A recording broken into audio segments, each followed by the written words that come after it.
Dolores, can you hear us online? Okay, there it is. I can hear you. Thank you so much, Dolores. Can you hear us out in the audience? A-okay? All right.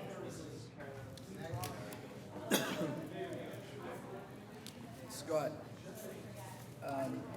VFW, American Legion, AMVETS.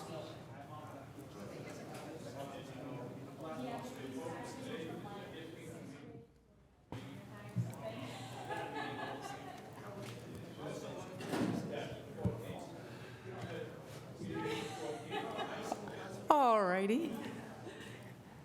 Hi. That's okay, I'll wait. That's right. I call the Select Board meeting to order today, Tuesday, June 13th at 7:08 PM. Motion to open the meeting? So made. Second. All in favor? Aye. Aye. Roll call vote, Mr. Gito? Thank you. Mr. McCrisky? Yes. Vice Chair Cavey? Here. Mr. Carrera? Here. And I'm here. I ask that you stand so we can salute our flag if you are able. Pledge allegiance to the flag of the United States of America and to the republic for which it stands, one nation, under God, indivisible, with liberty and justice for all.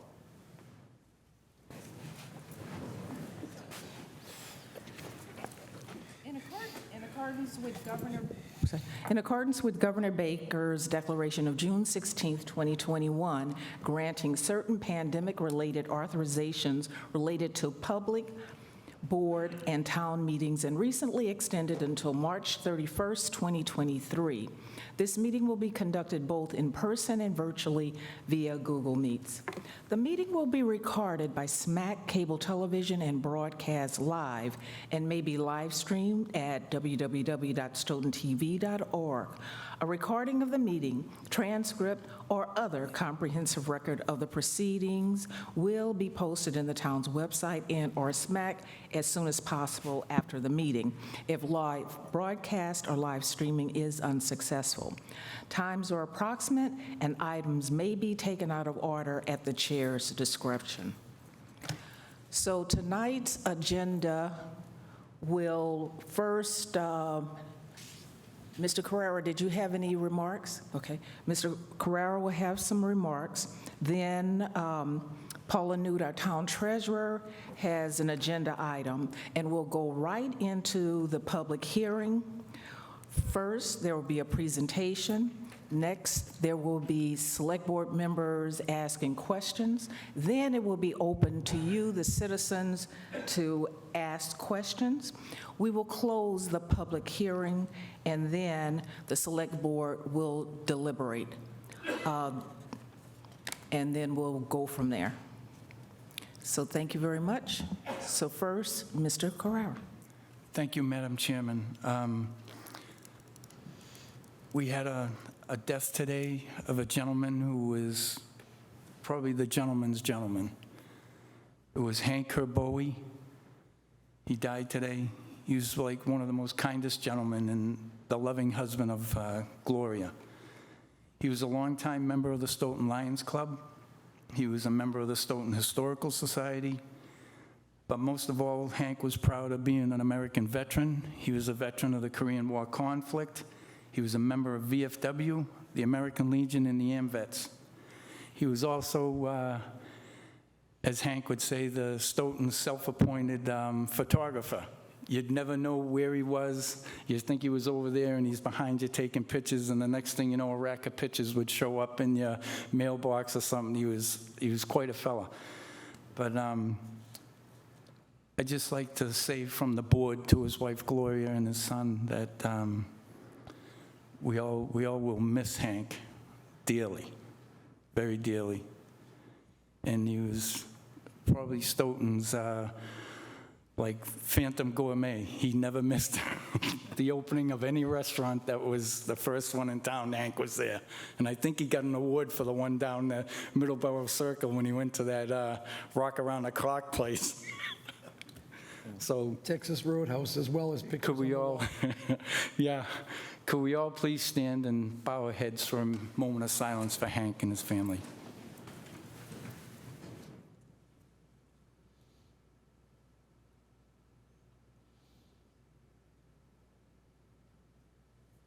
Thank you. Thank you, Mr. Carrera. I'm sure the friends, family, and the town appreciated your warm remarks. Moving right along to item number 2, Paula Newt, would you please step forward?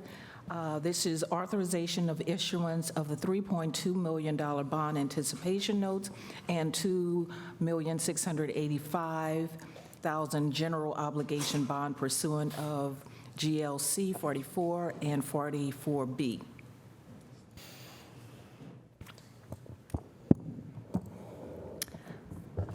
Thank you for having me to your meeting to present the ban in the bond. The board will be voting and approving a $3.2 million bond anticipation note ban and a 2.685 general obligation GOBS tonight. The proceeds of the $3.2 million one-year ban will be used to finance the Park Street Sewer and the Muddy Pond Treatment Plant projects. These two projects were approved at the June 2020 annual town meeting and the November 2022 special town meeting. Fidelity Capital Markets was the purchaser of the ban and provided a $21,184 premium, resulting in a net interest cost of 3.83%. The funds of the ban will be delivered to the town on June 16, 2023. The $2.685 million 17-year GOB were issued for various projects as listed on the certificate Stoughton Bonds June 15, 2023 document included in your packet. Robert W. Baird provided the winning bid at a true interest cost of 3.29%. The town received a net premium of approximately $122,000, which will be used to pay project cost within this issue. The funds for the GOB will be delivered to the town on June 15, 2023. Hilltop Securities, the town financial advisor, informed me that it is unnecessary to read the vote of the board word for word. The advisor said that it preferred that the vote were read out loud, but it is not a requirement. Many boards have a member make a motion along the following lines, which I included in your packet tonight, so I will not read it because Vice Chair Cavey will be reading that. And that's all I really have to offer. Thank you, Ms. Newt. Vice Chair Cavey. Sure, if nobody has any questions, I move to approve the votes of the board as prepared by bond counsel to the town and presented to this meeting, which votes, among other things, formally award the bonds and notes to the low bidder determined at a competitive sale held on June 1st, 2023, and establish the terms thereof. The formal terms of the vote prepared by bond counsel to the town and approved by this motion shall be included in the minutes of this meeting. All in favor? You need a roll call vote. Roll call vote. Motion on the table. It was second. So, Mr. Gito. Yes. Mr. McCrisky. Yes. Vice Chair Cavey. Yes. Mr. Carrera. Yes. And I vote yes as well. Unanimous decision. Thank you very much. Thank you very much. See you next time. Moving right along to our next agenda item, which is the public hearing. I ask Mr. Tisdale and Phil McNulty to step forward, and there are some chairs. Oh, and Mr. Coulter, will you be sitting at your per usual seat, or because I see that 3 chairs there? Thank you.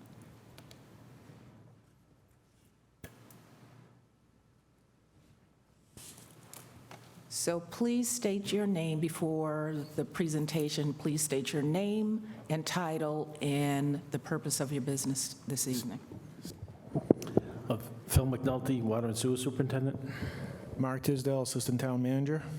And Tom Coulter, Town Manager. Thank you very much. Mr. Coulter. Thank you, Madam Chair, and good evening, and through you to the board. Hold on a second. Oh, wait just a minute, please. We just need to open this public hearing, if you don't mind. Thank you. So I'm going to begin by reading the notice of hearing. This is Town of Stoughton notice of hearing. A public hearing will be held by the Select Board on June 13th, 2023, at 7:15 p.m. to consider the adjustments to the municipal water, sewer, and solid waste rates. The hearings will be conducted in the Great Hall, 3rd floor, Town Hall, 10 Pearl Street, Stoughton, MA, and/or virtually and via Google Meets, and may be broadcast via Stoughton Media Access Television and live stream. Google Meets video link and telephone connection for public comment available by calling the Select Board office at 781-341-1300, extension 9212, or email to gpereira@stoughton-ma.gov per order of Deborah C. Roberts, Chair, Select Board, acting as the Water and Sewer Commissioners. Okay. Additionally, I move that the board open 3 public hearings as noticed and advertised on June 13th, 2023, as set forth in the board's agenda as follows: to consider adjustments to the water, sewer, solid waste rates, policies, practices, procedures, and operations. And on the motion, a roll call vote. Mr. Gito? Mr. McCrisky? Yes. Vice Chair Cavey? Yes. Mr. Carrara? Yes. And I vote yes as well. And that's the motion to open. Now, please. Thank you. Good evening, Madam Chair, and through you to the board. Over the last 4 or 5 weeks, a talented committee engaged in a collaborative effort to analyze the rates, expenses, operational processes, and state funding available to us as we work to extinguish the structural deficits in water and sewer enterprise funds, as well as in the solid waste program. Before we present our analysis, findings, and recommendations, I want to acknowledge and thank our committee, which included Mark Tisdale, Paul Jaffoon, Mary Jane Martin, Bill Rowe, Phil McNulty, Larry Langlois, and Selectman Lou Gito. The work done by this group of professionals is clear evidence that Excuse me, sorry to interrupt you, Mr. Coulter. There are some that are saying they cannot hear you. If you could move the microphone just a little bit closer. Boy, Thank you that's a very much. first. Thank you. Please proceed. the work done by this group of professionals is clear evidence of what can be accomplished when members work together in support of a common objective. Before we begin our presentation, I'd like to provide some background information. In 2016, a financial consulting firm was engaged by the town to evaluate the financial condition of the water and sewer enterprise funds. Raftelius Financial Consultants presented their findings to the board on December 20th, 2016. The first bullet on the first chart of their presentation stated the following, and I quote, "The water and sewer enterprise funds are currently underfunded and will run out of money by the end of 2018. The consultant further recommended a 54% increase in the water rates and a 12% rate increase in the sewer rates. In July of 2018, a former selectwoman, Christine Howe, warned that, and I quote, "If we're too small in how we do this," and she was referring to a rate increase, "people are going to be in shock when they see their bills in a couple of years." Ms. Howe further warned at that time that, quote, "We need to be mindful that the water funds that have been paying for the extra costs and extra expenses is going to be going away very soon." Ms. Howe's public comments, while perhaps sounding hyperbolic at the time, have proved to be right on.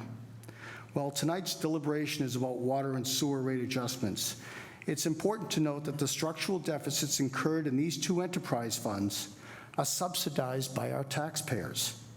With the passage of the proposed rate adjustments, the taxpayer subsidies will no longer be needed. Madam Chair, we will now proceed with our presentation, and recommendation for water and sewer, followed by the deliberation that you had spoken to earlier. Please note that it is the intention of the board to continue the solid waste hearing to Tuesday evening at 7 p.m., and that's when the speakers from DEP will be available to speak with us as well. Did I say Thursday? I apologize. Thursday evening at 7 p.m. So if you'd like, Madam Chair, through you, we'd like to do, at the advice of council, both presentations simultaneously, right in a row, and then open it up to questions and deliberation, if that's okay with you, Madam Chair. We're going to do the sewer rates here, and to those who don't have a copy, there are some in the back, so folks can follow along with us. The first chart on the water sewer rate hearing asks 3 questions. Where are we? How did we get here? And where do we go from here? As Mr. Rowe always likes to do, the next chart takes a step backwards and explains the term structural deficit.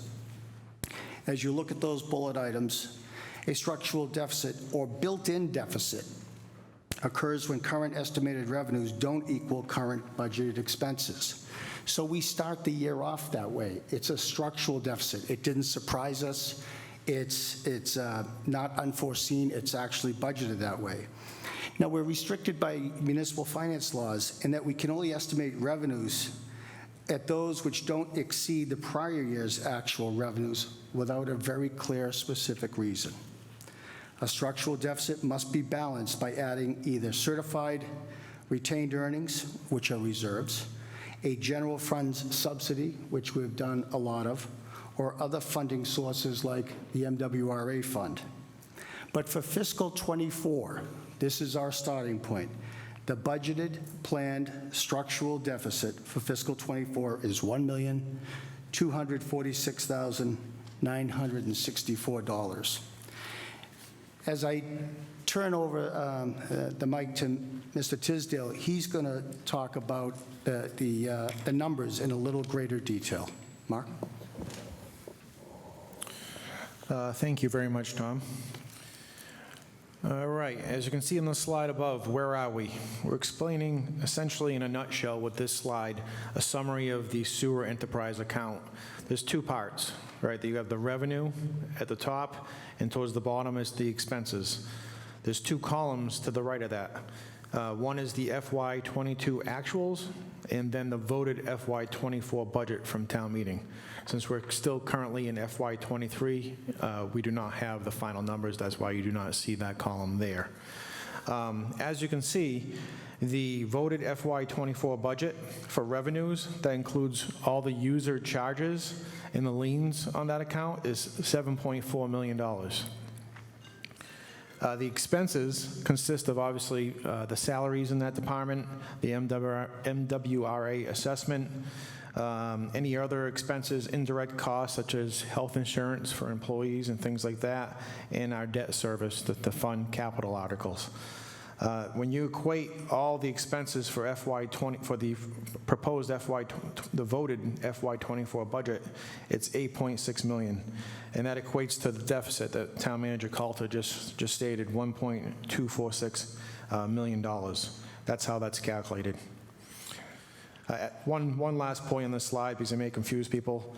On the revenue, you cannot project revenue higher than the previous complete fiscal year's revenue. That's why the number is exactly the same. Next slide. All right, how did we get here? This slide shows a summary of the last 14 years of rate increases as voted by the Select Board. As you can see, in 2010 and 11, you had the larger rate increases over the last 14 years of 8% and 10%. Since then, there's been 6 0% years, and you get about 2 or 3% years here and there. Obviously, our cost of the MWRA, the column to the far right, is just going up every year. So the costs go up, but as you can see, we do not vote the rates to go up accordingly. Next slide. All right, where do we go from here? This is the same exact summary of the sewer enterprise account, The first two columns are exactly the same as on slide 4. So it shows you the FY22 actuals, the FY24 voted budget from town meeting, and then you have the proposed FY24 budget with the new proposed rate increase. When you look at the proposed FY24 budget, you have $8.6 million in revenue. Obviously, the revenues are higher because the rates have been increased. And then you look at the expenses, and you got $8.6 million roughly, which equates to about $9,000 in excess. It's essentially a break even in a sewer enterprise account. At this point, we're going to explain what the quarterly impact is. Mr. McNulty will handle that slide. Thanks. Jeez, what's wrong? Thanks, Mark. So where do we go from here? Quarterly impact per customer. You see, as you see at the top, the top left column, the current rates, and then the second column to the right is proposed to eliminate the general fund subsidy. If you look at the metered rates, 10.58 up to 12.53, that's what it would take to become whole in this enterprise account. The example of a typical usage for a single-family unit, whether it be a house or a condominium, is 2,500 cubic feet, and that equates to $264.50 at a quarterly billing. The proposed would be $313.25 if this increase is voted in the affirmative. By way of example, I looked at 7 surrounding towns, and their quarterly rate was $228 as compared to $213.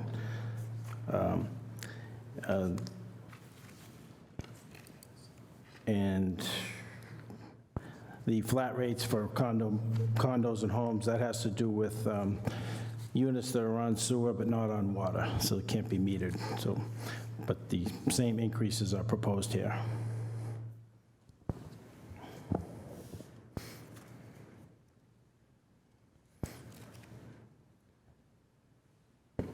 So I'll just summarize that the towns I looked at were Brockton, Canton, Easton, Foxborough, Norwood, Randolph, and Walpole. On the sewer side, it was difficult because Brockton has their own wastewater treatment plant, and some of these other towns are largely on septic systems. So it's not exactly apples to apples in some of these towns, but that's the analysis. So, Madam Chair, without objection, we'll move right into the water rate presentation. Yes, please. Thank you very much. If we could please turn to, there we go, the water rate presentation. The first chart is essentially the same, so I will be brief. Where are we? How did we get here? And where do we go from here? The second chart is the same as with the sewer rate hearing. It defines what a structural deficit is and what our limitations are with regard to budgeting revenues beyond that which we achieved in the prior year. And for the water rate hearing, the water enterprise account is projected to operate at a deficit of $1,289,836. With that, we're going to quickly use the same format. Turn it back over to Mark. Thank you, Mark. Thank you, Tom. Same exact chart as the sewer presentation. This is a summary of the water enterprise account. The FY22 actuals column is the first one to the right, and then you got the FY24 budget column right after that. That's the one voted at town meeting. Again, the top part is the revenues broken into user charges and liens, and then you have expenses such as salaries, the MWRA assessment, indirect costs, and so on. If you subtract the two, the summary of the FY24 revenues and the expenses, you get a negative $1.289 million deficit. That's a structural deficit, as Town Manager Calta just stated. How did we get here? Same chart as the sewer chart. It shows you the fiscal year and the rates that were voted by the select board at that time. And then the far column to the right is our cost to the MWRA for water. You can see a couple key points on this chart is 2020 on, there's been decreased 5% and then 0% increases. But just slightly before that happened, you see a dramatic decrease in our dependence on MWRA.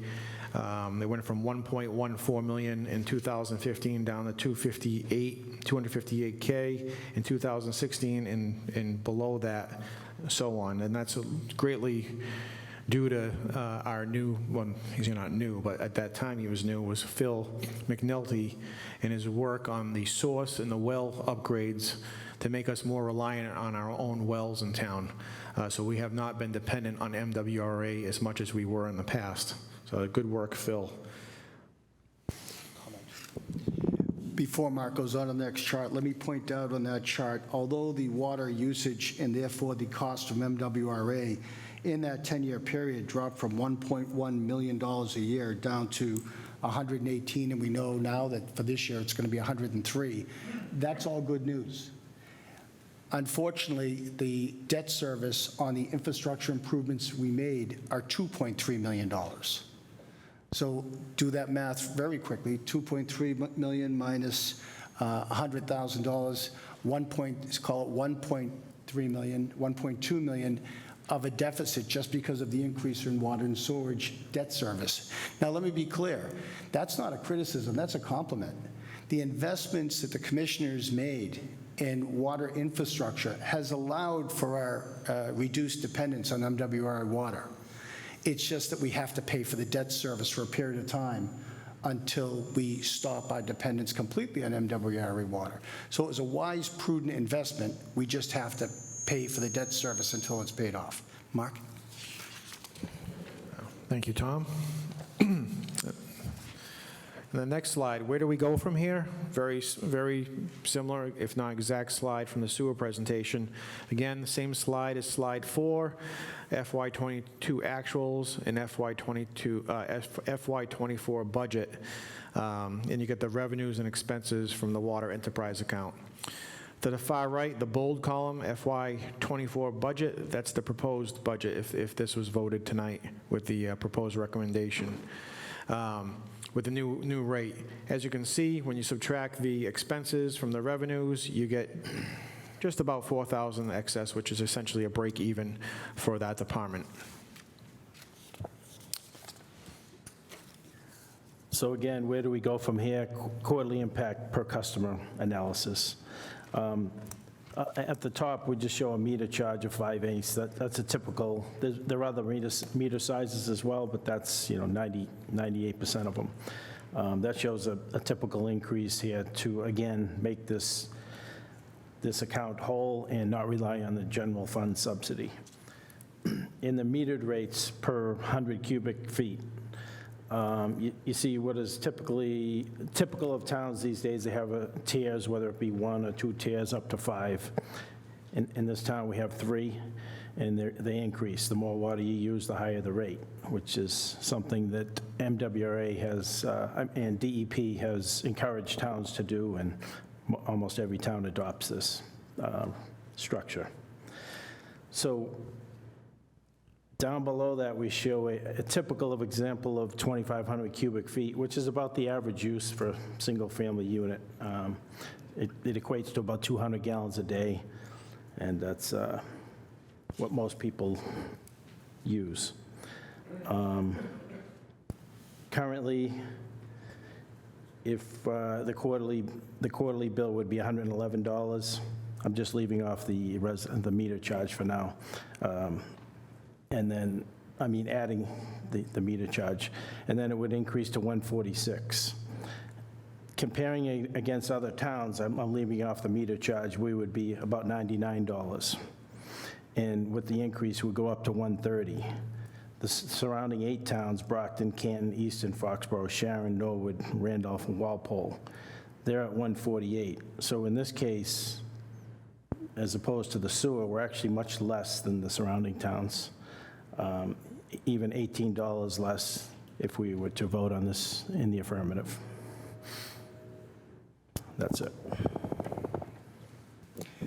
Madam Chair, that concludes our presentation on water and sewer. I hope I hope you can appreciate that we tried to make it brief, to the point, and clear. We're happy to take any questions at all. Thank you very much.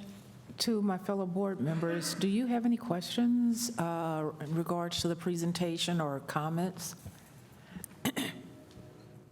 Water and sewer. Yeah, I have a couple of questions. Yes, Vice Chair Cavey. Thank you very much. So I apologize for having to ask this, though I did look it up myself.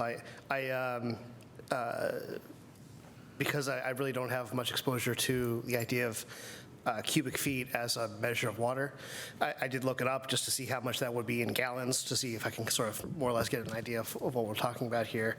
And 1 cubic foot is about 7.5 gallons of water.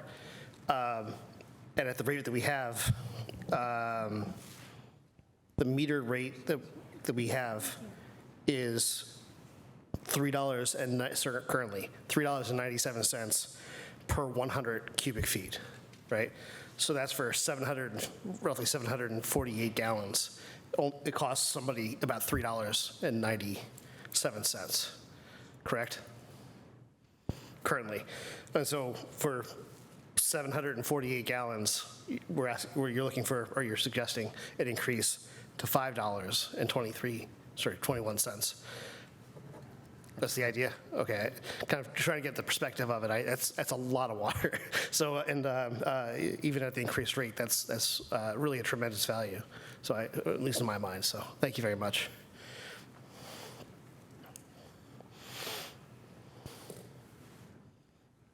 Are there any other questions? What I found myself doing is trying to map your presentation to my bill, to my single-family resident bill, and I can see that for a single-family home, the $3.97 is right on the backside of the bill. So I'm following it a little bit, but can you tell me a little bit more? That's just spot checking what you're saying and for understanding purposes. Anything else you can share to help, us lay people really understand what's going on? And if we do decide to move forward, how would we see it and track it on our bill? Yep, so most people understand gallons, gallon of milk, gallon of gas. Most of the industry, the meters, they're in cubic feet. You can get gallon meters, but they're sort of unique, and most towns use this exact structure per 100 cubic feet. So that's why you're looking at cubic feet. It's just the industry standard. In the example, I could also say, well, assume you use 6,000 square feet, and then you would run through all the tiers, and then the math gets a little more complicated because you have to run through 3 tiers and do 3 separate calculations. So for the example, I just purposely kept it below 2,600. I used 2,500, and that happens to be what most people use. They stay within the first tier. So if you at your house used 2,500 cubic feet, you'd simply divide that by 100, be 25 times the 397. And then if you got a new rate structure, if this were approved, it would be 25 times 5.21. That would be, and then you'd add the meter charge on top of that. That's how that would play out. Thank you very much. And a deeper dive, I have asked our town manager to conduct public hearings or public information sessions on how to read our bill, because most of us do, but there are, new residents within the town, and they may or may not understand how to read their bill and what it means and the impact to them. So, public information. Madam Chair, we do plan, and we'll announce it tomorrow, 2 public information sessions between now and July 1st. And when solid waste is introduced, should that pass next Thursday, or this Thursday, we'll be having 6 public information hearings over the first 90 days, just to explain how the operational changes will affect residents. So thank you for that comment. You're welcome. Okay, I see no questions from the Select Board at this time. Oh, Mr. Rowe, yes, our town accountant.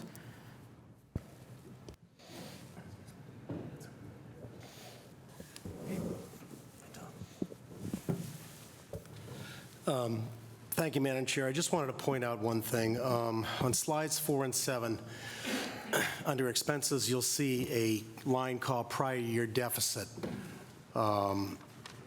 So that would be, if we have a fund balance deficit in either water or sewer at the end of the year, we will need to add that to the expenses to be raised as well. And we won't know that until we get the final operating results for the fiscal year at like late September. So there's probably a chance that any subsidy or MWRA subsidy would need to be adjusted up or down prior to the special town meeting in the fall. So I just wanted to point that out.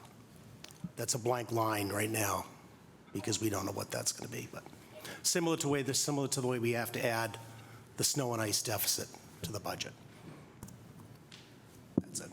Thank you very much. And the line under that is indirect costs, and those indirect costs, you're spreading expenses across departments, or how are you allocating that? Yeah, the health insurance is the big one. That's a direct cost of the cost of the town's share of the premium for employees that work in those enterprises. And there's also an administrative component in there as well. Norfolk County Retirement is an allocation based upon the payroll of the people working in there. So it's a conglomeration of several things. Thank you very much. Okay, let's open it up. If the Select Board at this time, has no questions, let's open it up to questions from our residents. And I read left to right, so I see one young lady. Is there a microphone that she could use? Maybe Tom? Yes. Tom Coulters? Oh. Wait just 1 minute.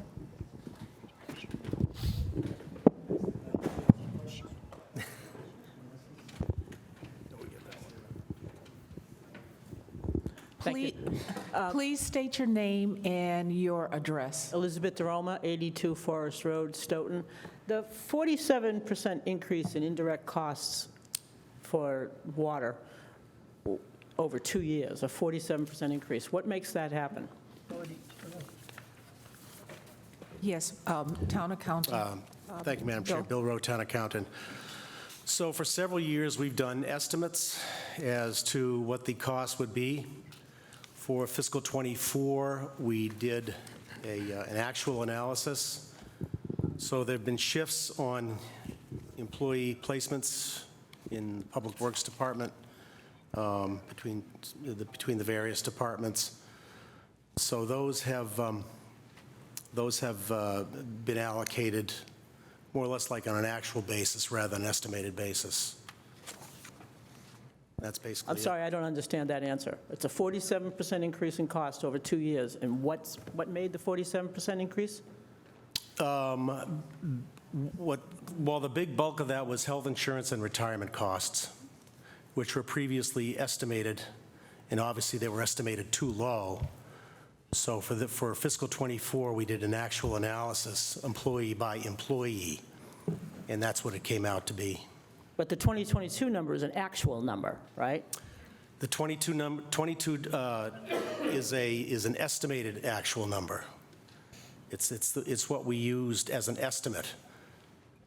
So those indirect costs for the indirect costs are all estimates. So for 2022, we just took 3% of the prior year, and before that we took 3% of the prior year. So then for fiscal '24, we actually did a detailed analysis. Since And that's why. 2022, has there been any increase in the required contribution of our employees towards their health insurance? Because all of us in private enterprise have had to pay more for our health insurance. I just want to know if our town employees are paying more since 2022.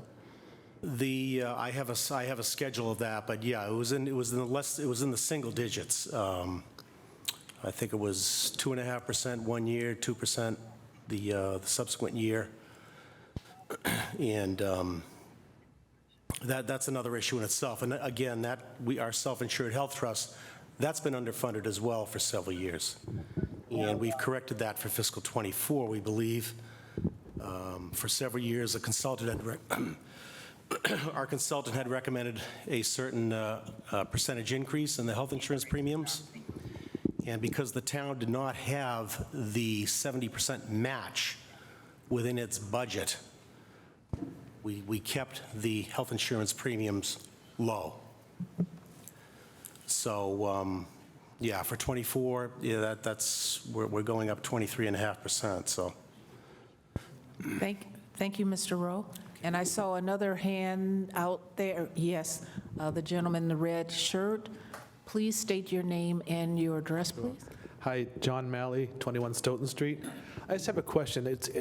From what I understood tonight, since 2018, we had a study done and we had a select person warning us this is a problem.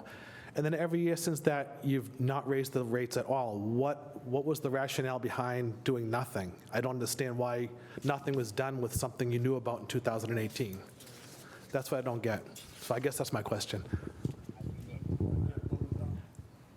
I don't have, yes, Mr. Coulter. Before we answer that question to the lady who spoke before, if you could hear me, I don't think we gave you the current increase to the employees on the health care.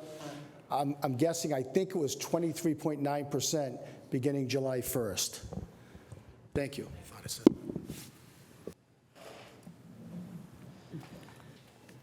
Did you get your answer? Oh, there was a question on the floor. I don't know if anyone can respond to that question, what the rationale was or the decision not to increase. That were on at the time Yeah. all these went through should be Madam Chair. Okay. Oh, sorry, we couldn't hear what you were I saying. assume anybody on the board that was on the board 2019, 20, 21, 22, anyone that made the decisions back then, which several of you were, could explain why your decision was to do nothing. Because now we're in a situation, and some people are better off that, I can afford this, but other people are getting a 31% water increase and an 18% sewer increase. That's a big deal if you're on a fixed income. So I just don't understand why nothing has been done, and now all of a sudden we have this emergency. Thank you very much for that question. Vice Chair Cavey, do you have an exact question, or are you? No, this is an answer to the gentleman's question. And I say this, I want to be perfectly frank, it would be probably better for me to spend a little bit of time reviewing those previous meetings just to make sure I'm accurate. But as I recall, to the best of my recollection, those are those years in which we didn't raise rates, 2021, 22, and 23. As I recall, they were very much tied to the effect that COVID had on our economy and on individual homeowners. And as I recall, we were making an effort to not hit them with large increases, as we had also people who were out of work and businesses that were struggling to stay up, that have high water costs. Similar to some of our healthcare decisions, that is a decision that had a short-term benefit, but eventually it was going to come home to roost. So eventually we had to address it, and it would have been this year that we would have really been able to do that successfully. That's the best of my recollection, and I apologize. I can't give a more precise answer, but I can certainly find it for you. Yeah. Mr. Carrera? To continue on with what Mr. Cavey was talking about, we were also told that by a previous person that we might get some backup from the federal government because they were looking into, sending some money during COVID because they knew people would be home, but they wouldn't be able to rebound fast enough, and it never materialized. Not for this, but it was allowed to be used in other areas.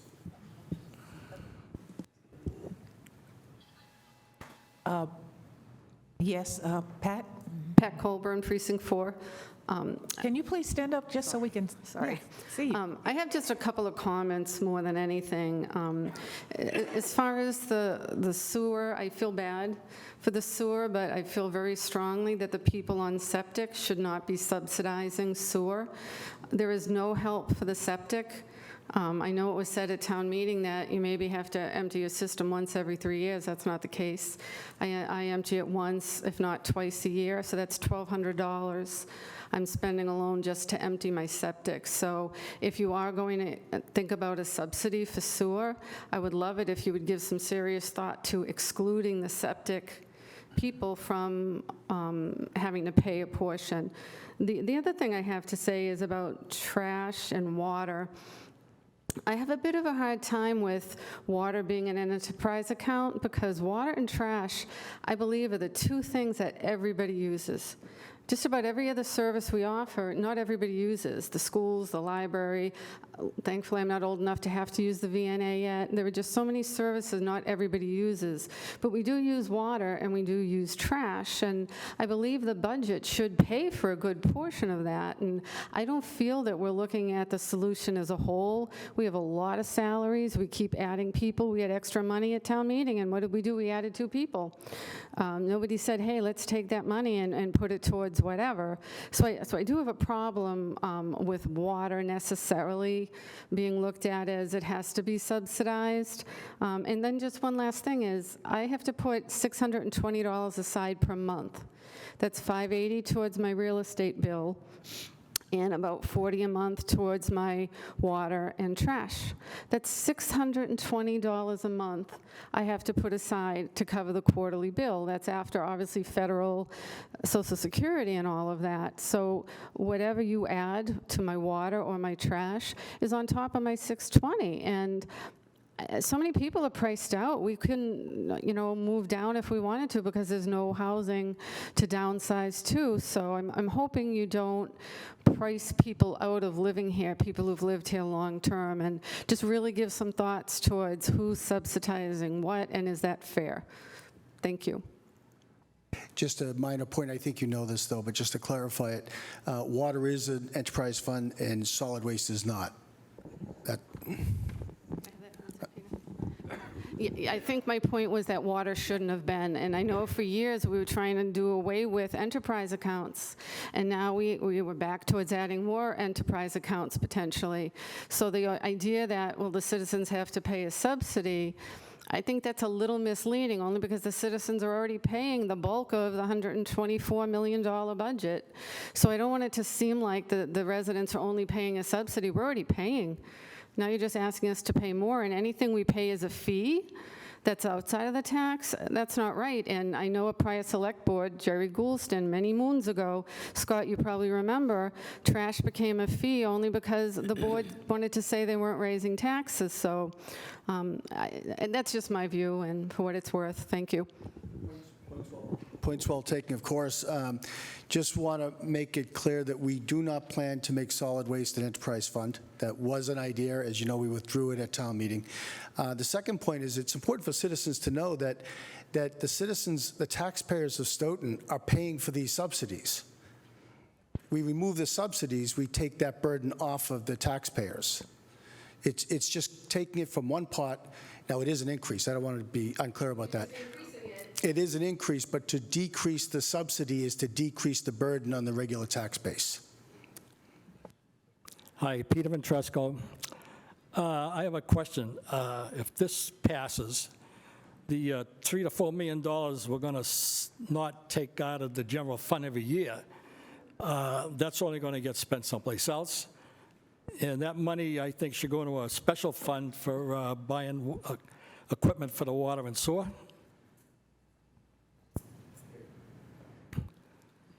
Do you hear me, Tom? I'm sorry. All right. My question is, Sorry about that. every year we take millions out of the general fund to subsidize the sewer and water. Now, if this goes through, these new rates, which I think they are, and so next year we won't have to take all that money out of general fund. I think that the money in the general fund that we subsidize every year probably should go to make a special fund for the money to buy equipment when they need it, rather than come back to town meeting and raise the taxes on Sure. that way. Now, the other thing is, if I got this right, it's going to be $137.40 a year on top of what we're paying now for the water. Phil, that's a question for you. Well, while Phil's looking up that answer for you, Peter, let me address the first question. Through this action, and should the board pass it, and should the board pass solid waste, we want to eliminate or extinguish subsidies coming from the town operating budget. We know that we're spending right now $2.2 million in free cash to balance our budget. The plan was to reduce that by $300,000 a year until it's down to zero. That would take 7 years. I'm working closely with the Select Board and the Finance Committee to accelerate that rate. We want to extinguish the use of free cash by the end of FY25. This is a big part of that. This and the money that we'll receive should we join 911 will almost extinguish the need for the use of free cash in the operating budget. Now, how that money is then used is the choice of town meeting. We'll make a proposal. I'm a fiscal conservative. This board has given me clear directions to use fiscal prudence in the budgets moving forward, but ultimately it's town meeting that's going to decide how that surplus cash will be used, and with the advice of the FinCom.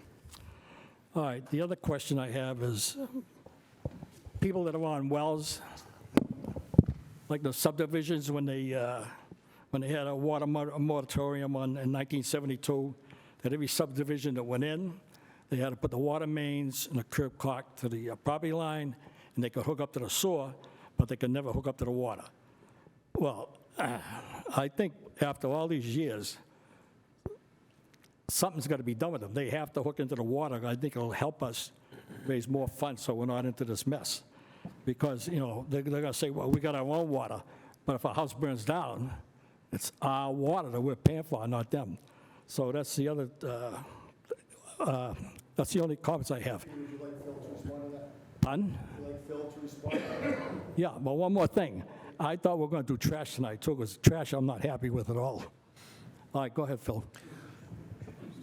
Thanks, Peter. Come back on just say Thursday, Mr. Ventresco. We're going to get to that Thursday. Mr. McNulty, and then we have a question in the audience. I agreed. I Wait just 1 agreed minute. with Peter's point that we do have the water, we have the supply now that we've invested it. Yeah, I'm not sure how much closer I can go. I agree with you, Peter, that if we could take on those users, it would enhance the bottom line here of collections. In terms of those subdivisions that were built, some do have curb cocks there and some don't, but in either case, the water main is in the road and those could be connected. It was either last year or the year before, maybe it was 3 years ago, that we actually waived the join the club fees to try to entice people to join. And we got a few people, but not hundreds. And also we kind of lowered the system development fees, is what we call them, to join the Stoughton water system, come off of their wells and onto the Stoughton water system. That rate went from $2,500 to $2,000 for that reason. And we have the supply. We'd like to get more customers. Thank you, Mr. McNulty. George? Yes. Please George state your name and Dolinsky. address. If you don't mind my making a Precinct 2. comment on the last comment. We also have a requirement from the state.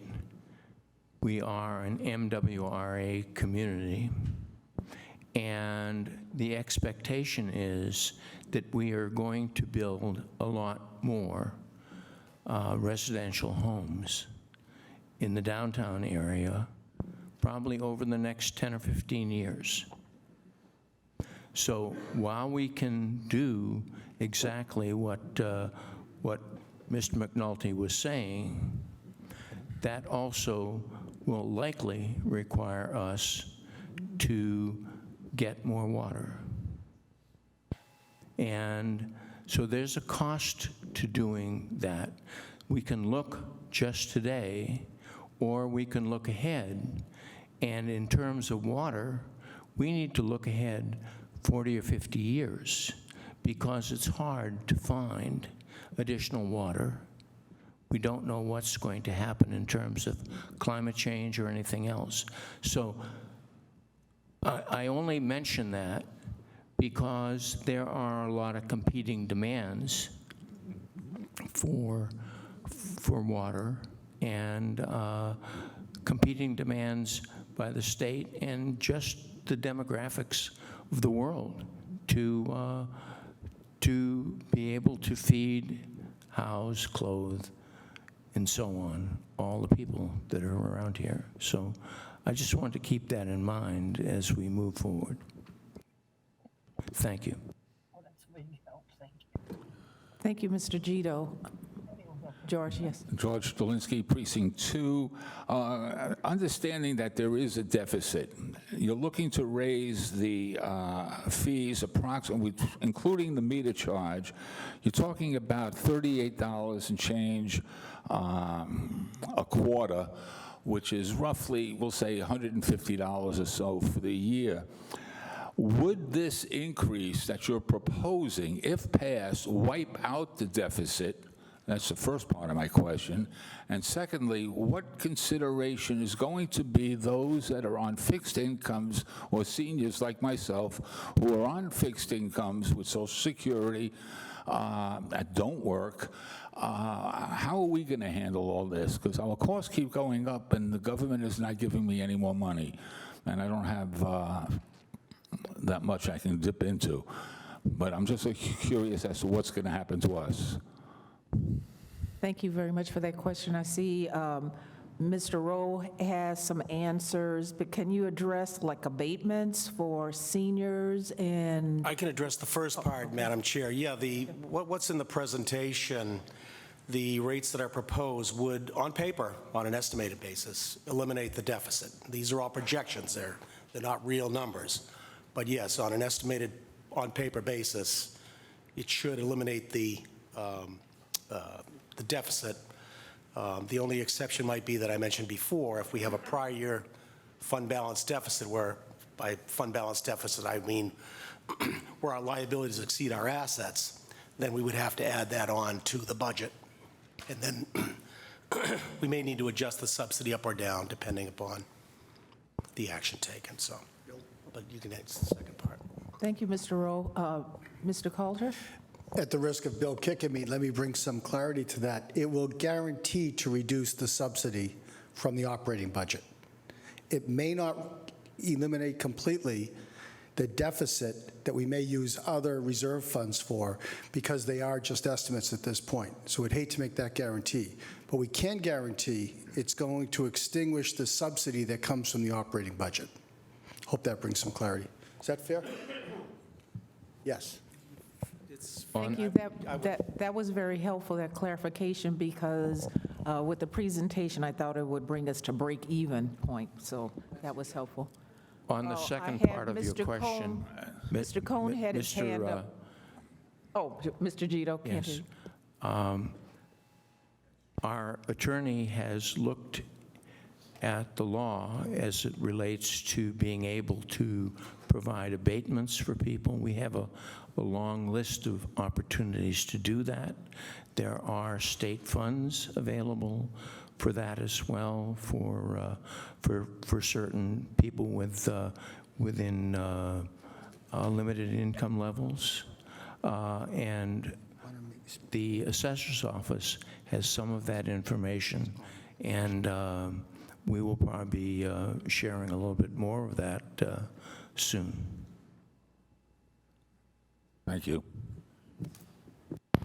Thank you. I think Mr. Cohn had his hand up for some time, and then Mrs. Walsh. Robert Cohn, 134 Kotlik Street. A lot of the questions have been answered, but Mr. Cavey mentioned we had to worry about a COVID. We have to worry about the town of Stoughton, too. And that's where the deficit came in. It was no fault of anyone, but we did what we did. we have to look forward to the future. One of my questions are, we subsidize some towns during water crisis. Surrounding communities buy water from us, if I'm not mistaken, Mr. McNulty. Are we going to charge those people adequate amounts if they're going to purchase water from us, if we have the available water to do it? Yeah, so those connections are already in place, so nothing would change, unless there was the odd new business or house to. I'm talking about towns, Sharon. Yes. All the surrounding towns, the one over on the other side, Avon, usually bought water from us. I don't know about Easton. I know there's a connection in Cobb's Corner to take care of Sharon. I don't feel, as a taxpayer here, I want to pay the same rate supplying water to another town. Maybe I'm just greedy, but Stoughton people deserve one rate, and if you want to buy water from us, they'll pay more for it. Yeah, so that, physically, that setup is typical for every town. Along the perimeter, there's towns, some Stoughton houses are connected to Randolph, Canton, Easton, and so forth, and vice versa. So that setup is very typical, and that won't change, except the rates. And I have one more question. Our rates are going up 31%. How much are theirs going to go up? Just a minute, just one at a time, please. I got one more question. I know there's money to help, especially senior citizens, on a fixed, Mr. Dolinsky hit it, but there's a lot of senior citizens still living in this town. I'm one, thank God, so far, I'm all right. But in return, there's some people that might be forced to sell their house. It would be a shame to lose people. And I hope we can take care of those people somehow. It has to be done. The NRRA, if I remember, was part of the growth of this town in the 70s when we had no water. And all this growth from the 70s on was part of the NRRA, and we knew we were going to pay for it. And if I'm not mistaken, we paid the NRRA off already. So I know it has to be done. Let's do it, and let's look at the future and make sure this doesn't happen again. Madam Chair? Yes, Mr. Coulter. Phil, I wasn't clear on that answer, so let me ask it a different way. If there are houses on the line or businesses on the line, two-part question, that we're providing water to that are in another town, are we charging them right now for that water? Yes. And are we charging them the rate as if they were a Stoughton taxpayer? Yes. The second question I have is, if we provide water in bulk to a town like Avon that's in distress, A, do we charge them for that water, and B, what rate do we charge for that water? So that would be handled in, we don't do that currently. If we would like to, I would like to, we could add a line to the budget for revenue if we, but that would be established in a intermunicipal agreement, and those rates would be established. MWA would have a say-so, even though we're only using 3% of their water, they would still chime in. But we would get at least what we call a wheeling fee. In other words, to take it from MWA and bring it to Avon, for example. So it's an opportunity to increase revenue. Mrs. Walsh? Oh. So he said Madam Chair, if they bought the water in bulk, let's say there was a crisis, that the Avon water supply dried up or it's a massive drought, that there would be an intermunicipal agreement between Stoughton and Avon that the MWRA weighs in on and what the price is going to be, but there is a charge fixed back and forth. And the MWRA plays a large role. Now, we're decreasing our dependence on MWRA every single year. This year, it'll be under $100,000. So, Phil, question is, will the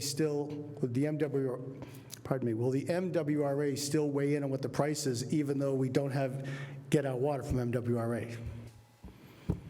They are going to try to, as if we use 50% of their water, they would try to. So there's really been two separate questions here. One, perimeter houses in commercial dwellings. The other is bulk selling. But prior to us connecting to MWRA, we used to take water from Canton. That was established by an intermunicipal agreement, that where we took a certain amount of water from Canton daily and paid them. Thank you for those responses, Ms. What the rate is? Are they paying the same rate as we pay? That's what he said. Excuse me, one question. Mrs. Walsh was next.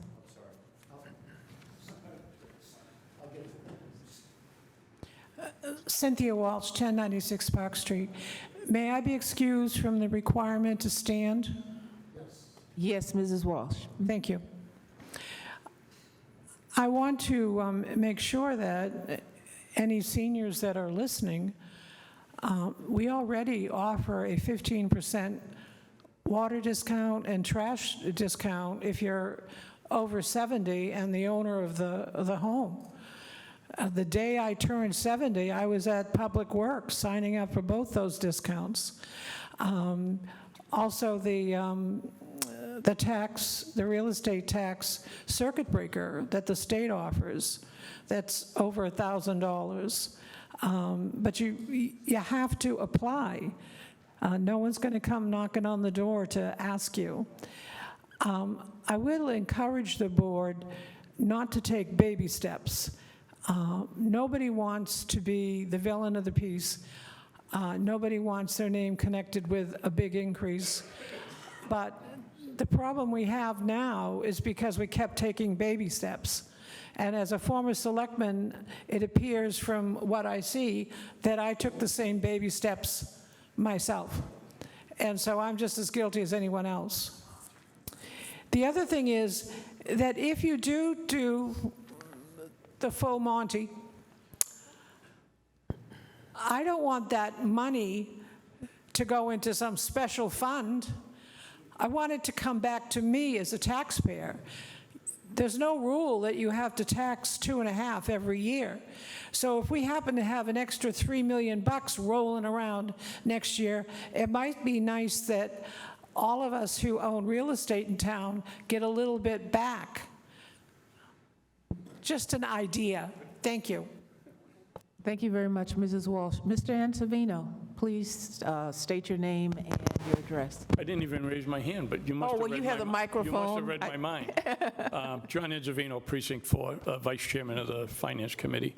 On the two charts you list on revenues, and maybe Mr. Rowe could explain it, you list liens as part of the revenue. Could you just explain what that is, Bill?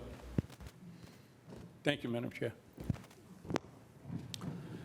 Yeah, so the top line in the chart is the current user charges that are paid on time. If they're not paid on time, they become a lien on the property tax bill, and they're collected through the tax bill. And we just show that in a separate line, and that amount is usually fairly constant from year to year. That's why I didn't vary that amount. We're just varying the top line. But, so the top line user charges, those are the quarterly bills that are paid currently before going on to lien. That's all. Thank you, Mr. Carrara. Before we go to Chet, before we go to you, Mr. Carrara. I just want to explain to Mr. McDonald and John Malley and people who want to know what the rate is if we were going to wheel water to another town. We are part of the MWRA system, whether we take 5 gallons or 5 million gallons. They are not going to allow us, because this is what happened when I was on the board before. Everybody wanted to give out the water that we were getting from MWRA and broker deals with other towns, and they put their thumb right on it and said, you're not going to benefit from something that we gave to you as a benefit and make a ton of money on it. So they still got like a noose around our necks. that we have to control. We get a wheeling fee. That's all Canton ever got because it was running through their pipes. But it's MWRA water that runs through Canton's pipes into us, and it would be the same way. MWRA wants to get their fingers in something, and they're not going to allow us to make a little bit more than them. So that's the simple side of it. Thank you for that clarification. Oh, Mr. McNulty, yes. I'll just add to that, is the MWRA has a ton of water. They're looking for all kinds of customers. Right now, Stoughton is on the outer reaches of the greater Boston, and Avon would be just a little bit further, you know. Canton, I don't think I think they're still using their own sources, unless they're connected to Norwood, but not through us. Yep. That's all. Thank you. Yes. Chet, did you have that question, or no? You all set? Oh, I saw Mr. Ventresco and the young lady to the left, whoever gets the microphone. Okay, Mr. Ventresco, yes. Peter Ventresco, 587 Canton Street. I got a question from Mr. McNulty. I don't know if I heard this the way he said it or not, but did I hear you say you're getting water from Canton and not through the MWRA pipe? It was true, that's not... we had an old hookup. Before we got the new main going all the way to Westwood, there was a small hookup in Canton. So is that the one you're taking water from, or the MWRA one? MWRA. My example was prior to the MWRA connection, we used Canton. That was 2002, 2003-ish, I think. Like when this, what's the projection for this life of this water main that we have from Westwood? Is it going to be abandoned sometime down the line? It's a 16-inch line. It's 5 miles long, and it's 20 years old. The life expectancy should be 80 years. Pardon? 80 years, I would say. It's ductile line, cement lined. Well, the pipes go hundreds of years sometimes. Well, 100. Yeah, but my question is, are we going to keep that as long as we can, or are we going to abandon it down the line? Because as the selectman, Mr. Gito there said, we got to look out for 50 years. And 50 years, we might not be able to have enough wells of our own, so we'll be dependent on that water main. I agree. We should maintain it. Even, we're using 3% of their water, of our demand right now, which I agree with, because if you actually shut the valve and don't use it to save money, then when you do need it, then you have stale water you have to dump on the ground to the tune of 250,000 gallons. So you don't really want to do that. So we just use it a little bit, keep it fresh, and it's there for emergencies. It's something any water superintendent would die for. Well, what if we took more or less out of our wells? We're already resting our wells fine, yeah. Pardon? We're already resting our wells. We're in good shape. Yeah, but I'm saying, to conserve our water, why don't we just take more from the MWRA? Because I won't say ours is free, but it's, all the infrastructure's there. The only thing we're paying for is water chemicals.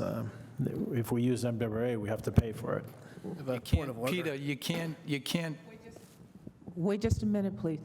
I'm not sure that I am seeing everyone on my right side in the back. If you had your hands raised, I didn't see you. I just want to make sure that I'm not overlooking you if you had any questions on this side of the room. All set?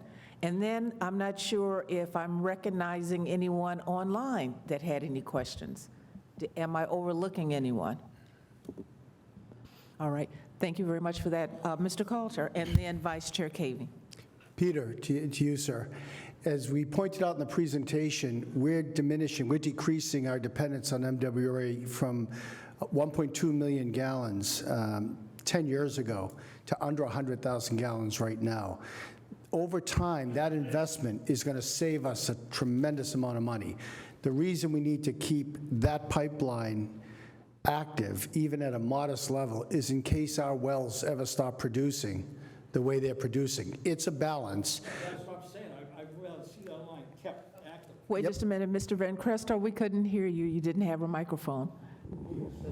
Yes, I would like to see that main kept active, because if it gets shut out, the water in there turns to black gel, and it's be a mess. Madam Chair? Yes, Vice Chair Cavey. Sorry, I think this is definitely worth addressing and going through, but it is outside the scope of this hearing.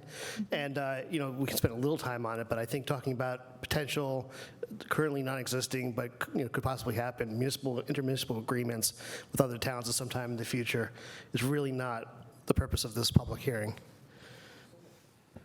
Thank you very much for that.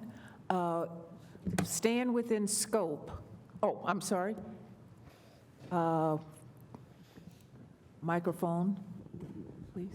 Again, Elizabeth DeRoma, 82 Forest Road. I happen to be on a well, and I'm a single person living in a home, and my rate for sewerage, because I don't use water and you base the bill based on the flat rate, is going up 18.5%.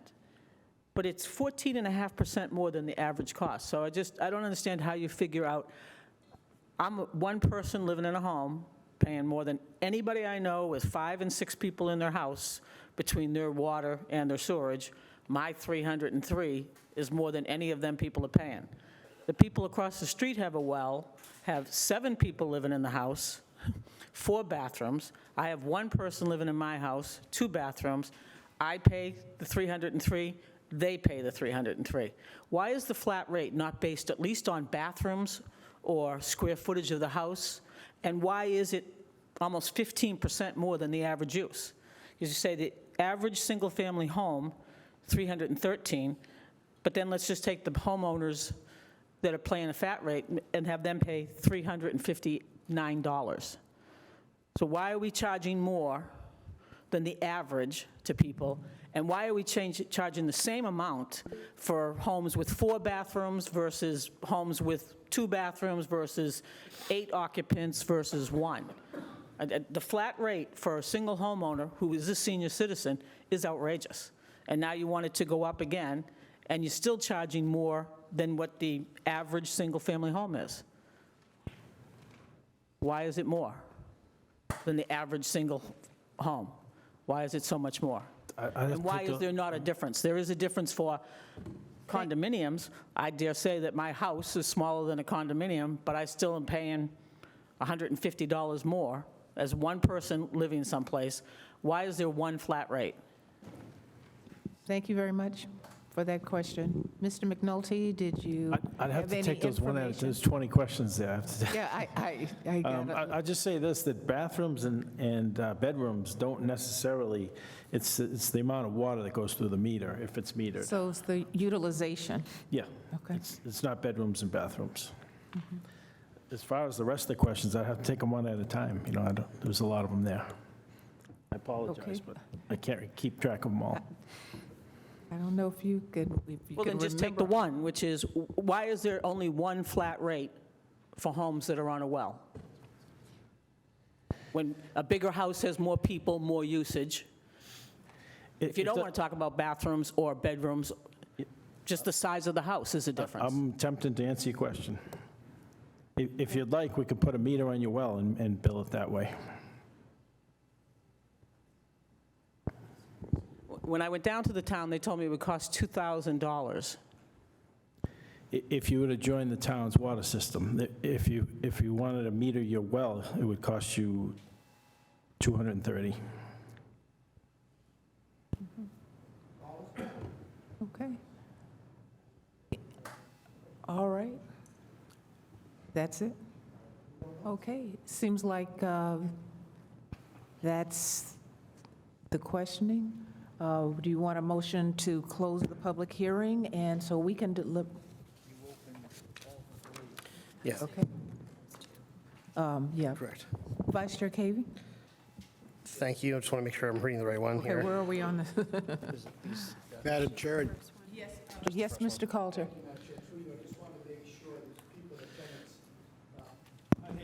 thank you so much. Most of the questions were asked about water. Have you have you asked all the questions you may have about sewer?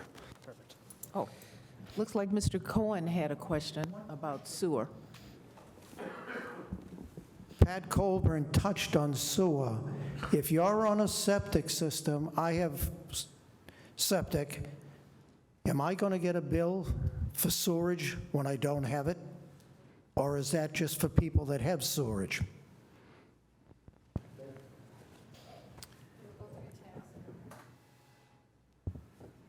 What was that? How's it go on my tax? Do you get one now? No. No. Then you're not going to get one in the future. This is a public meeting. This is taped. I'm not trying to be fresh, Well, but you know what goes on in municipalities. We say it. I just want to make sure, because I pump every year, so my septic system, when I sell the house, will pass the test. That's why it's not, we just don't live off of it. And to put a new septic system today, it's like $20,000 to $40,000 to put it in. It's not cheap anymore. That's all I want to say. Thank you, Ms. well, Bennett. I mean, if I'm mistaken and anybody knows something different, then I'm welcome to I just retract that, but I don't think that. I just asked the question. That's all. Okay.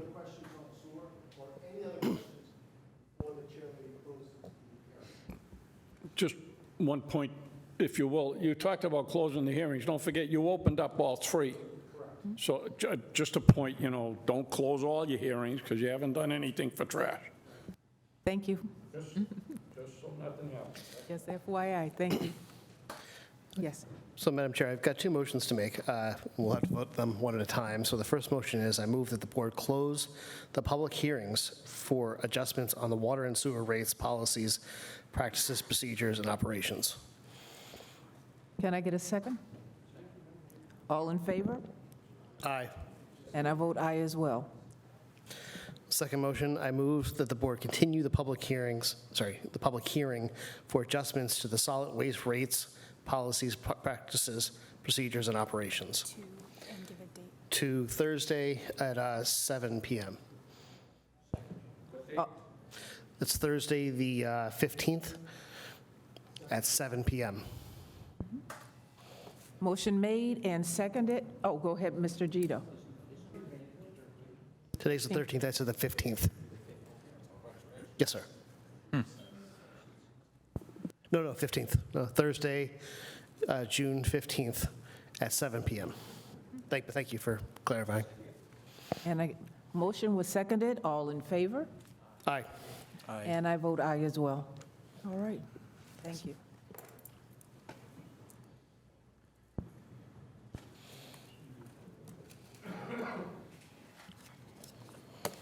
For the Select Board, are there any other questions as we deliberate on the issue?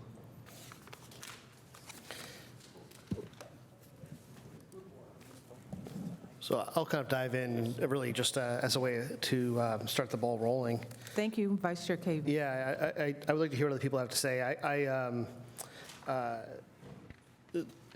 The math on this is pretty simple, in my view, pretty straightforward. These are our costs, and to the extent that we are able to estimate, as best we can, we have a set of numbers that will get us out of a structural deficit. And I think it's incumbent upon us to move these expenses to where they belong, not be drawing out of the operating budget. It is a lot of money. It's like $2.5 million that are going between sewer and water coming out of our operating budget. That's a significant amount of money. If the town were to use that for some other purposes, I can think of a lot of wonderful projects that could be done. But also, it's a good amount of money that if we didn't, if we had no plans for it, we wouldn't need to take it.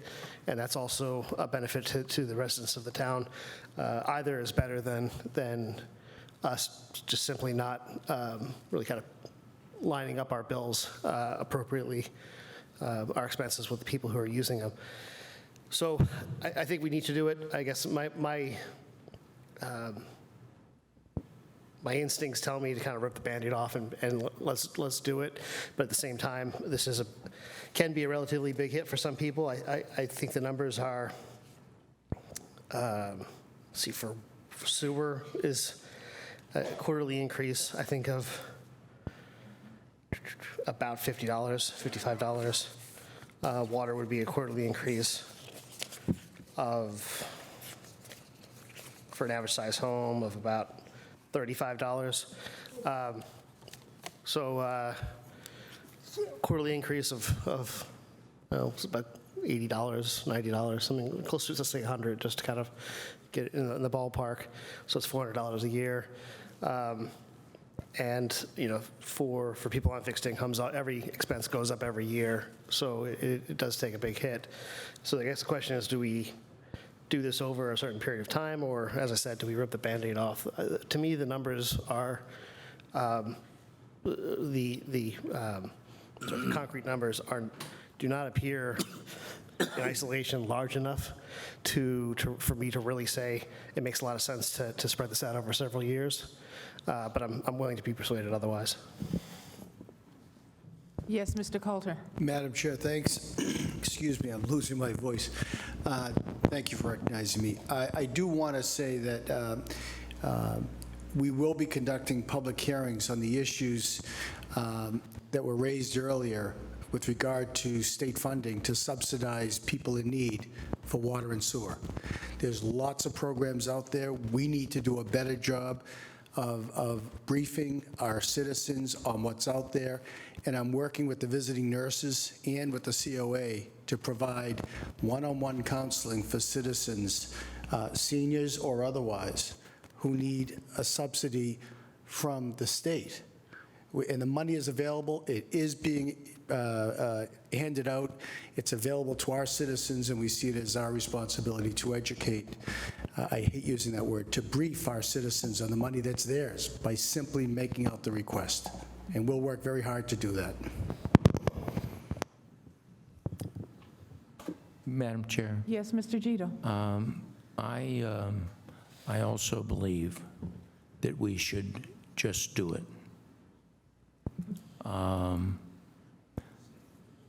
We have a lot of needs.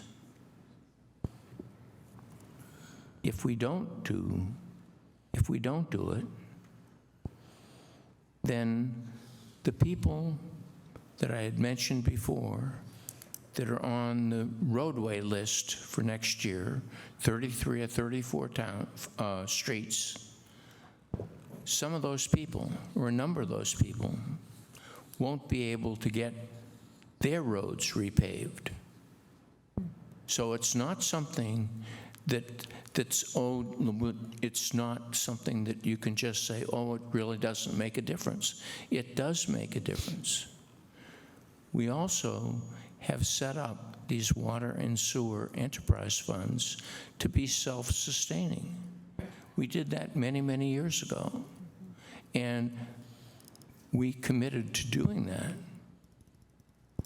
I mean, I recognize that had we done it over continually, 3 or 4% a year, 5%, 6%, whatever the number might be, we wouldn't be facing this at the present time.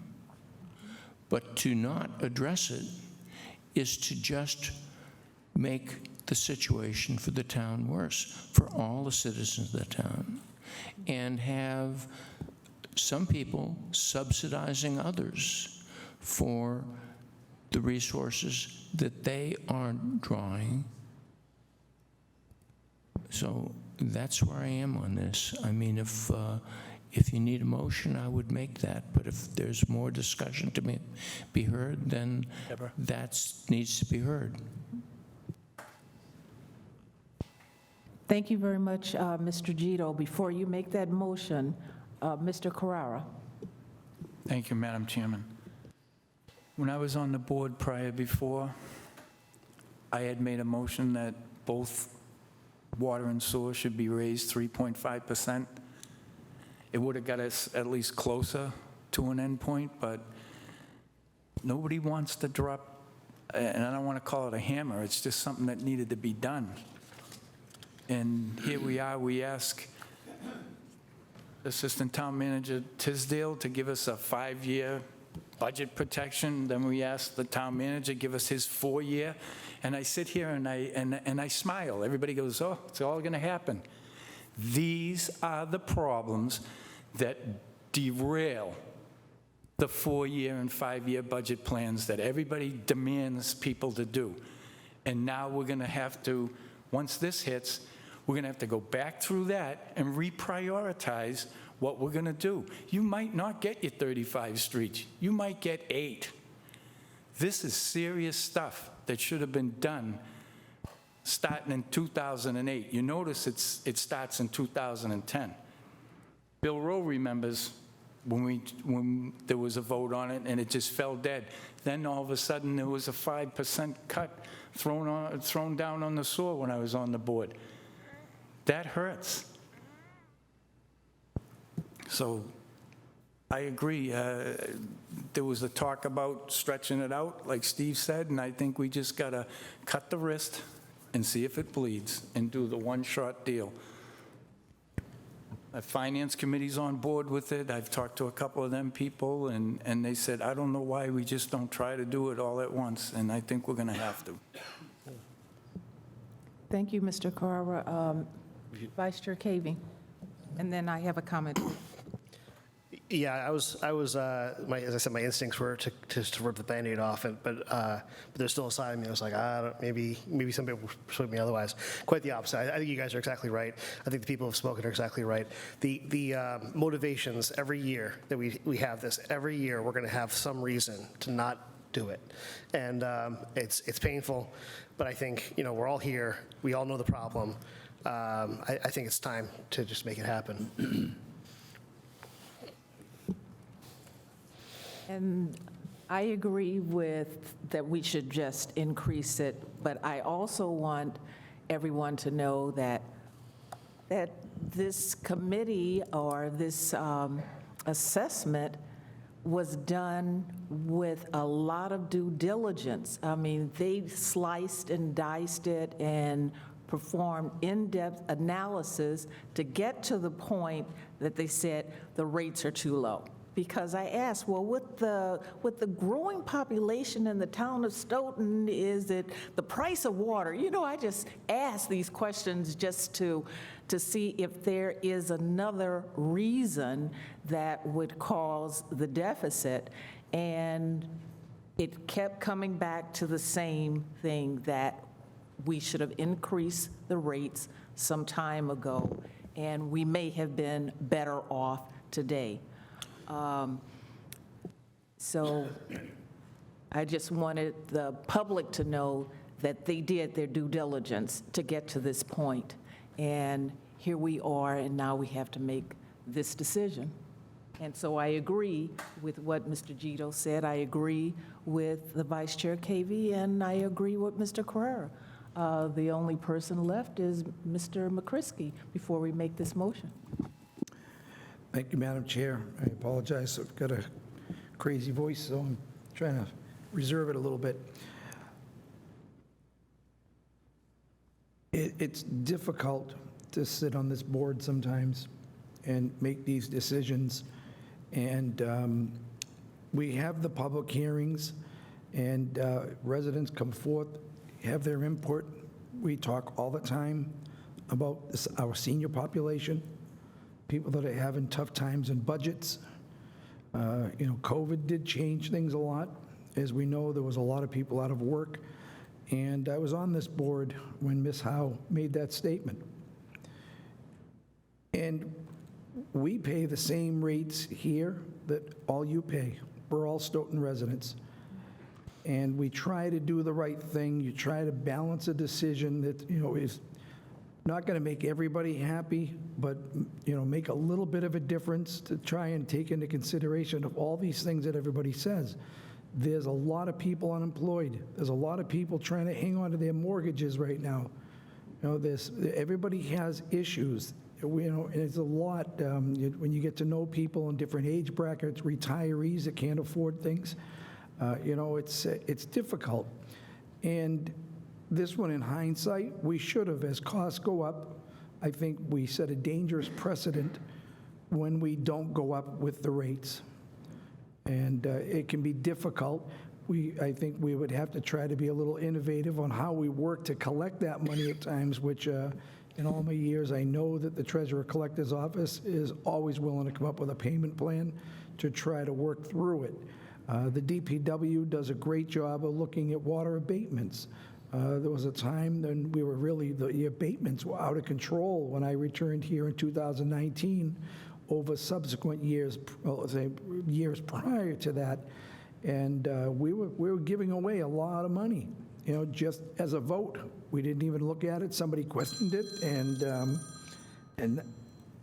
I apologize for that. And it's difficult, but I agree. I think, you know, we've got to stop kicking the can down the road and start to do this so that, you know, we can address these. And it'll be a little bit of a jump, without a doubt. It's going to be a jump, but hopefully when we do this, you know, it'll be a little easier to absorb smaller increases than having to do this again. And like I said, it's difficult. Any resident that's sitting out there tonight, believe me, the longer you sit here, it doesn't get any easier. You know, they're saying that we have to do this, you know, but it makes sense. So we'll see how it goes as we move along. Madam Chairman, thank you. Thank you very much. Motion, Mr. Gito. Mr. Gito, please With your just mic. turn your mic on. We'll remind you. I move that in accordance with the General Law, Chapter 83, Section 16, and Article C3-3H of the Town Charter and any other applicable authority, the board acting as the sewer commissioners of the town vote to increase the sewer rate for fiscal '24. The minimum charge per quarter will be raised from $79.97 to $94.68, and the flow rate charge will increase per 100,000 cubic feet of metered water use per quarter from $10.58 to $12.53, and that all other fees and charges increase by the same percentage. Yes. I just wanted to, I think when you read the per cubic foot, I think you said 100,000 instead of 100 cubic feet. So just a friendly amendment, just to say per 100 cubic feet. Didn't I say 100 cubic feet? You said 100,000. Oh, then I was wrong. It would be 100 cubic feet.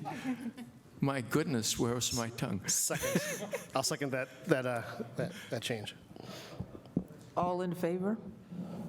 Aye. Aye. Aye. Aye. And I vote aye as well. Thanks for keeping us. Next one, or would you like Of to? course we would. The water. I move that in accordance with General Law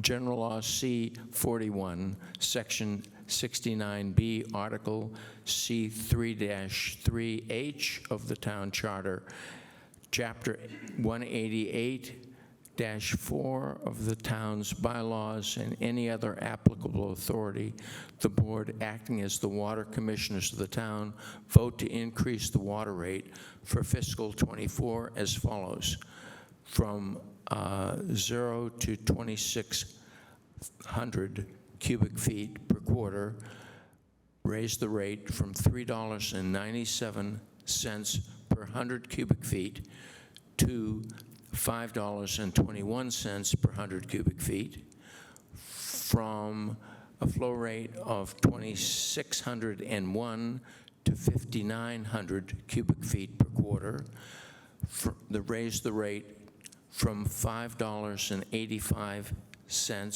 per 100 cubic feet to $7.68 per 100 cubic feet, and for flow rate over 5,900 cubic feet per quarter, from $8.10 per 100 cubic feet to $10.64 per 100 cubic feet, and that all other fees and charges increase by the same percentage.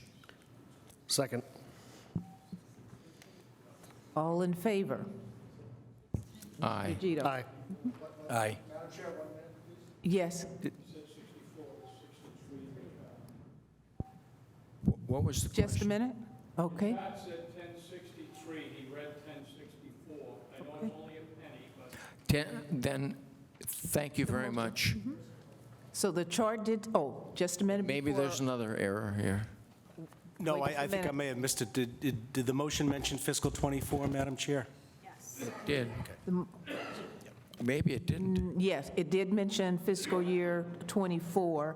On the motion, it did state to What rate for fiscal $10.64, but on the exhibit, it does say $10.63.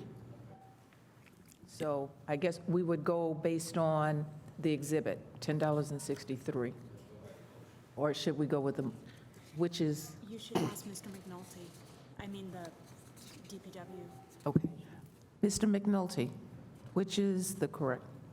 Is it $10.63 or $10.64? The 1063. Thank you very much. Then Friendly correct it amendment? to $10.63.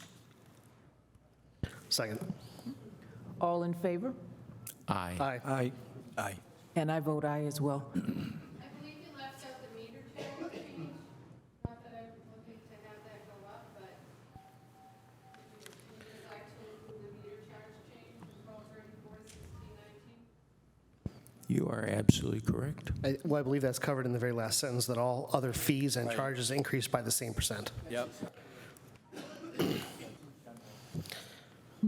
So that's covered. So you need So a we- second. I already seconded it, we already voted. So We we're- already we're good. voted? Mhm. Right. All- Yeah. All right. Missed it. So that covers all of the items on the agenda that we have for tonight, so I'll make a motion to adjourn. Second. Second, roll call vote. Mr. Gito? Aye. Mr. McCrisky? Aye. Vice Chair Cavey? Aye. Mr. Carrera? Aye. And I vote aye, and we will continue this discussion